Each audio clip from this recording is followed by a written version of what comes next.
de la comisión, Fernando Cedeño. Saludo a la vicepresidenta Fernanda Araujo y a los compañeros asambleístas integrantes de esta comisión y también a los asambleístas que hemos sido invitados para exponer. Con su autorización, señor presidente, para que puedan proyectar la diapositiva que le enviamos a la secretaría. O la... Continúe, señor secretario. Compa- Muy amable. Bueno, nuestro proyecto de ley reformatoria al Código, al COIP, para regular la proporcionalidad de la sanción de las contravenciones de tránsito, adelante, por favor, va de la mano con lo que se mencionaba sobre los operativos que empezaron en julio de parte del MT, la Agencia Metropolitana de Tránsito de Quito, sobre la alcaldía en cuanto a hacer estos controles y operativos para multas y sanciones que incluyeron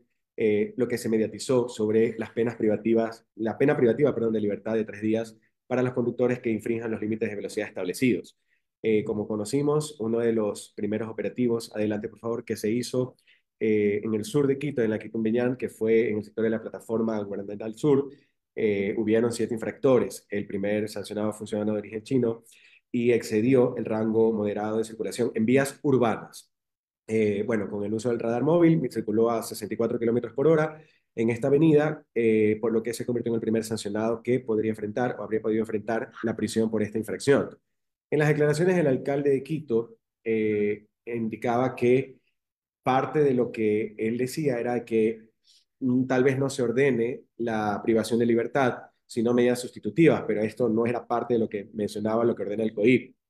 Ahora, eh, una de las cosas que el alcalde reconocía, y bueno, por su experiencia como ex legislador, es de que esto lo podría hacer las reformas de la Asamblea Nacional. Por eso algunos asambleístas hemos presentado reformas en este sentido. Adelante. Bueno, en esa diapositiva, ustedes pueden ver, porque aquí vamos a hacer un análisis un poco técnico, debería ser técnico, las principales causas de muerte por accidentes de tránsito, datos de enero-abril 2022, daban que en el 41.5% eran conducidos atentos a las condiciones de tránsito. Adelante, por favor. Si se dan cuenta, eh, el conducir o el superar los límites máximos de velocidad no constituyen el porcentaje mayor de las causas de muerte por accidentes de tránsito.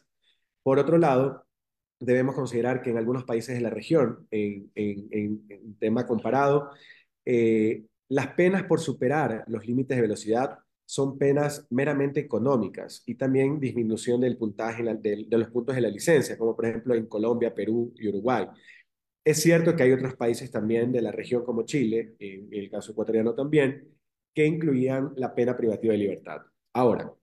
¿cuáles son estos fundamentos que motivan a que presente esta reforma al COIP? Primero, porque no ha mantenido, todos mencionamos la proporcionalidad, pero no debemos tener el chip de que solamente por la visión meramente punitiva es lo que vamos a solucionar. Yo le decía en algún momento como candidato a alcalde de Guayaquil, no solo clavar una multa de $460 porque te estacionas o porque te estacionas mal o las cámaras, etcétera. No solamente así, sino que parte de mi experiencia como ex director de operaciones de la MT en Quito, yo decía que era los operativos preventivos, la cultura vial. Por eso era una propuesta de ley que iba a ingresar, que era la ley ciclista o ley Santiago, en honor a Santiago Jaramillo, que fue atropellado y lo mataron en San Borondón, en la vía principal de San Borondón. Y era de la educación vial, era lo primario, era lo más importante. Ahora, la propuesta va de que el artículo 386 del COIP actualmente establece que el conductor de un vehículo automotor que exceda los límites de velocidad fuera del rango moderado establecidos en el reglamento correspondiente será sancionado con pena privativa de libertad de 3 días, la multa de un salario básico unificado al trabajador en general y la reducción de 10 puntos en la licencia de conducir. Ahora, la disposición legal se encuentra vigente desde hace 10 años, desde el febrero de 2014, cuando entró el COIP,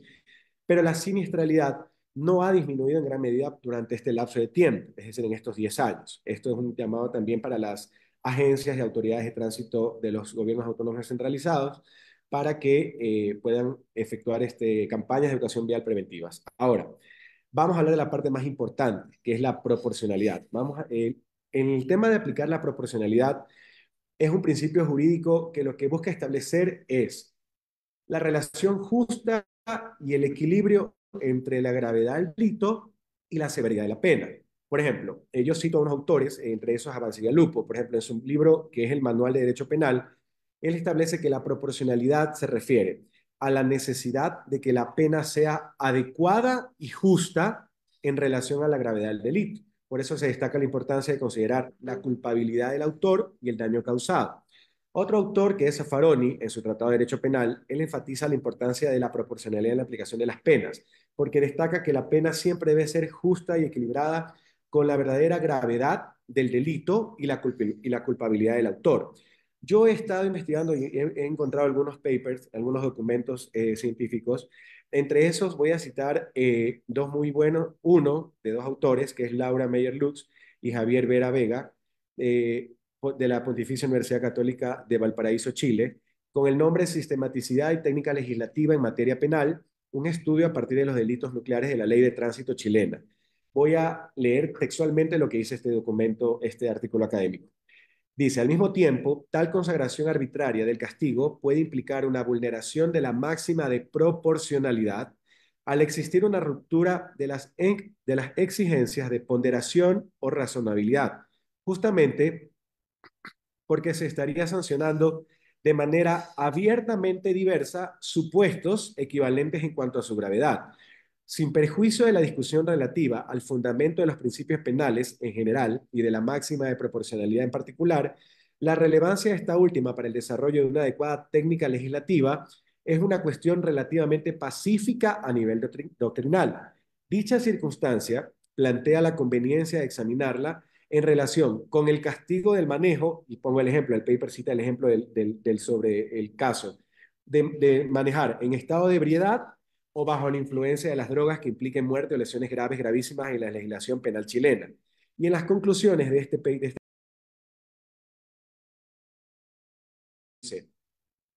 el principio de sistematicidad se refiere tanto al aspecto lógico-formal de la estructuración del ordenamiento jurídico como a la orientación teleológica del mismo, debiendo ambas dimensiones caracterizarse por su coherencia y consistencia. Adicionalmente, una técnica legislativa respetuosa de esos dos aspectos del principio de sistematicidad favorece la promoción de diversas garantías y máximas como las de igualdad de la ley, proporcionalidad y certeza. Por eso, cierro lo que estaba leyendo sobre este artículo académico. Y para culminar, señor presidente de la Comisión de Asambleístas, es importante que en este tema se busque la proporcionalidad y un equilibrio entre la infracción y la sanción, porque en este país hemos visto, y aquí hay en esta comisión incluso yo reconozco juristas de primer nivel, como asambleístas y también asesores, y junto con mi equipo, por ejemplo, de asesores, y aquí en la Comisión de Relaciones Internacionales hemos debatido esos temas. Por eso estamos metiendo una reforma a la Ley Orgánica de Garantías Jurisdiccionales y Control Constitucional,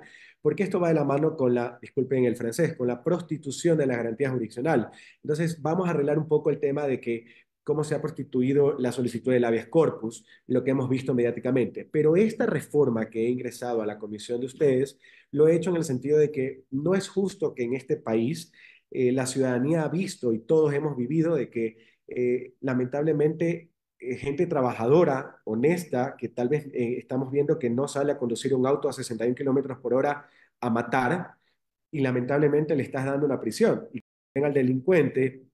poco más sale libre, poco más se burla del sistema judicial. Y peor aún cuando activa estas garantías como el habeas corpus, donde yo digo, a modo de ironización, solicito un habeas corpus y le dan un 2 por 1 sin haberlo pedido. Estas son las cosas realmente importantes que el pueblo ecuatoriano quiere que arreglemos, donde se vea, sí, la proporcionalidad, pero en aplicación de nuestro grave momento en seguridad, que se vea la mano dura al delincuente, pero al ciudadano no se está dejando diciéndole, bueno, conduce como te da la gana. No, eso no se está dejando. Por eso nuestra reforma lo que busca, según lo que está, que se agregue dentro del artículo, o se diferencie, mejor dicho,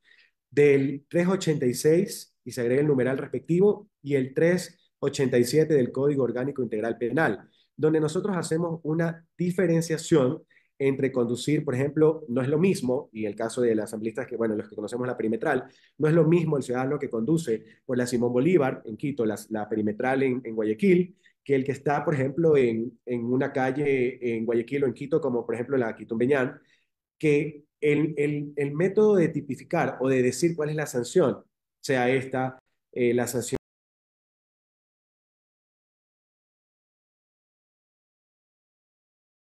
sanción económica, bajarle puntos en la licencia, etcétera. Lo que decía era el 386 que queremos agregar es que exceda